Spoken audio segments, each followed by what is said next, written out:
Pour soutenir les 3 championnes de sauvetage côtier qui vont tenter de rallier le Cap Horn à l'Antarctique, à la seule force des bras sur leur planche de paddle, Max et le centre aquatique Aigueblue ont lancé leur propre défi. Notre journaliste était sur place pour la soirée de clôture de celui-ci. Pendant une semaine, nageurs de tous âges, débutants ou confirmés, se sont relayés pour cumuler les allers-retours et atteindre à 40 000 longueurs, l'équivalent des 1000 km que les rameuses de l'extrême vont parcourir au cours de leur défi. 40 000 longueurs dans la piscine d'Aigueblue, c'est vrai que c'était pas un défi facile à relever, mais tout le monde a participé, les écoles, les collèges, les enfants, les adultes, plus ou moins jeunes. Donc c'est vrai que c'est un très beau défi relevé par toute la collectivité et par tout le monde, donc on est vraiment ravis. La barre symbolique de ces 40 000 longueurs a été franchie en moins de 5 jours, à coups de 2, 10, 20 ou plus de 100 longueurs, matérialisées par des bracelets de couleurs. Pour soutenir les filles, beaucoup ont nagé plus que d'habitude. Je fais partie du club de natation de la Max et je fais partie des Masters et je me dis que 1000 mètres c'est rien à comparer de ce qu'elles vont faire. Donc c'est pour leur donner aussi du courage.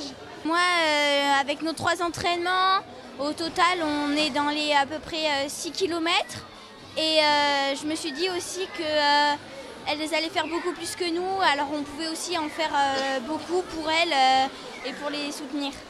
Plus de 1400 nageurs ont pris part à ce défi, parmi lesquels de nombreux scolaires venus avec leur classe, très impliqués dans le projet Cap Opa Cap à travers le volet pédagogique. C'est vrai qu'on a énormément d'établissements et d'écoles qui nous suivent sur le projet pédagogique, avec beaucoup d'enfants qui ont participé à ce défi, qui ont nagé, je crois qu'ils ont fait plus de 13 000 longueurs, rien que. Donc c'est quand même énorme.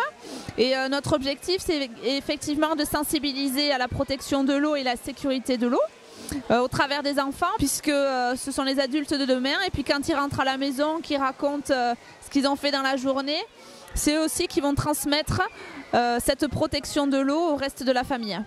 De nombreux enfants sont revenus à la soirée de clôture pour refaire quelques longueurs et apporter encore une fois tout leur soutien aux filles. Moi, je suis venue faire des longueurs et voir les nageuses parce que j'aime bien ce qu'elles font, elles sont courageuses. C'est très important pour nous d'avoir vu ce témoignage de soutien pour nous. On va en avoir besoin dans un mois.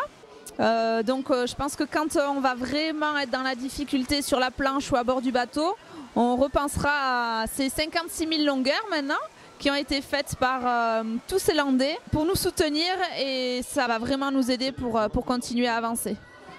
10, 9, 8, 7, 6, 5, 4, 3, 2, 1,